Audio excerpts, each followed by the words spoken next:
ఇంటికైనా సరిగా అన్నం తినమని హాస్టల్ చేస్తే హాస్టల్ కూడా సరిగా పెట్టారు చూడండి సార్. అసలు ఏం చదువుకోవాలి చెప్పండి సార్.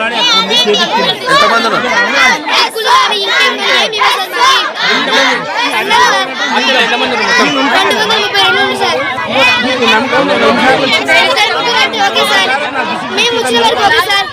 ఇప్పుడే కాదు సార్, ఆమె ఎప్పుడైతే వచ్చిందో అప్పటి నుంచి ఇదే సార్. మా అక్క వాళ్ళు కూడా ఉండరు సార్.